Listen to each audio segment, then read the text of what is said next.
Stories are important, the monster said. They can be more important than anything if they carry the truth. Hi, welcome back to our channel. I am Tony and this is Kate. Today we are going to be reviewing a book called A Monster Calls by Patrick Ness. Yeah, I found this book, or I'd heard about it online for a while, and I decided one day I needed something to read, so I picked it up. I checked it out at the library digitally, and I read it through and I loved it so much, and I went and I read it to my family. So I read it in the space of, I read it twice in the space of 3 weeks, and I really love this book, so. Yeah, it's a great book. We're going to start by reading the synopsis for this book. The monster showed up after midnight, as they do. But it isn't the monster Connor's been expecting, the one from the nightmare he's had nearly every night since his mother started her treatments. The one with the darkness and the wind and the screaming. This monster is something different, something ancient, something wild, and it wants the truth. So, we're just going to talk a little bit about our general thoughts about this book to start off with. This is going to be a non-spoiler review. We're going to try and make it a non-spoiler review at least. Yeah. At least I think we both agree, but this was an absolutely amazing book. The story was incredible, but the story was only part of it. I mean, the characters were extremely well developed, and the things that they had to deal with throughout the entire book, and the way that they dealt with them, the reactions and everything about it seemed very, very real. Yeah, it was well written in a real way, so we felt like it was something that would actually happen, a way that things could actually come about, even though it has this strange monster in it still felt real. Yeah. I also think the themes were really powerful. Yeah. There was a couple different themes, but for the most part, they were just really strong, well presented, and presented in a way that we don't see very often. Mm-hmm.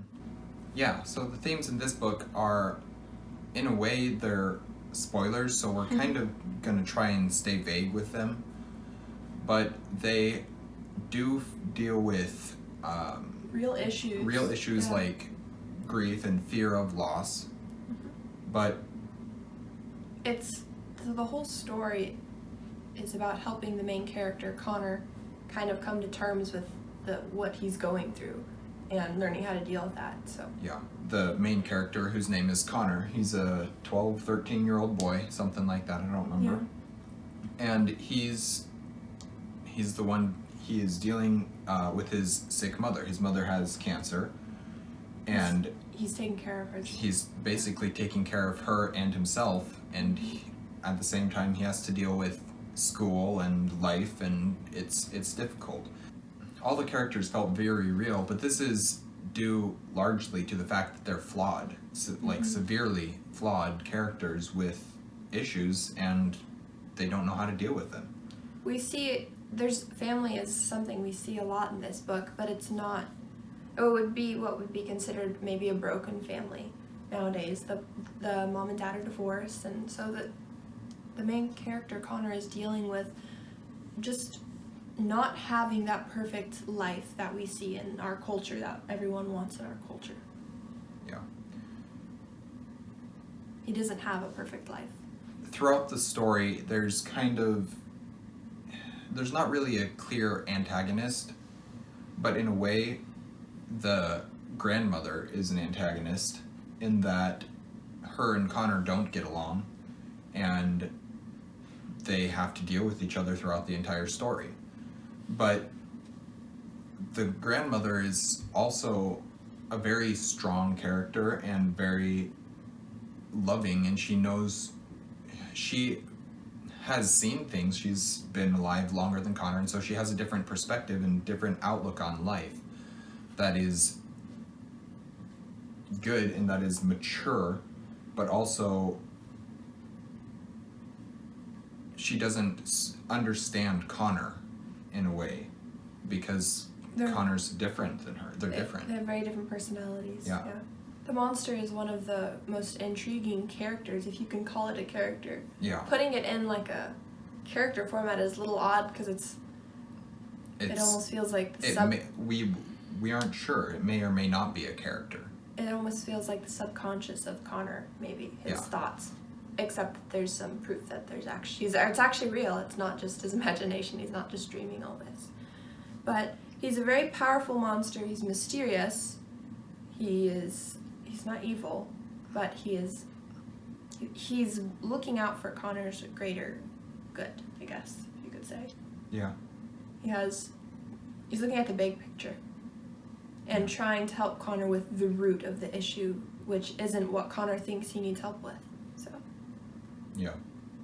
The writing style of this book was very clear, very descriptive, and very precise. The author, Patrick Ness, chose every word and every line very deliberately. Yeah. He knew exactly where he was leading the reader towards, and he also he wrote it in such a way that it didn't seem like the reader was reading a story. It seemed like you were in the story with Connor, feeling what he was feeling, seeing what he was seeing, and dealing with the same things that he was dealing with. What's really amazing is that this book is short, it's simple, it's easy to read. It took me like 2 days to read it, I think, the first time I read it through. And yet the author explains everything we need to know very clearly, like you said, but he explains the monster in such a simple way that we completely understand it, and he doesn't have to do these info dumps or whatever to get his points across. Yeah, but so he does explain it simply, but at the same time you don't fully understand you don't know what the monster is exactly. I mean, you have an idea. By the end of the story, you have an idea of what he is. Yeah. But it's an idea. You don't know for sure. I feel like it's kind of open to interpretation to each reader. Mm-hmm. What the monster really is. Yeah. It's a short read. It's a fast, easy read, but it's worth every moment that you spend reading it, and it's absolutely amazing. I don't see how anybody could not love it. I mean, it's dark. It's got some deep, strong themes, and something that may be hard to deal with. Yeah, but it's something that is really important, I think, in our world today, because we do suffer loss and we don't always handle it well. We do suffer grief and fear, and we don't know how to handle that well all the time. And so this is something that really touches on that and kind of explains one child's perspective, you know. But it helps you to see both the perspective of the boy, Connor, and the perspective of the grandmother.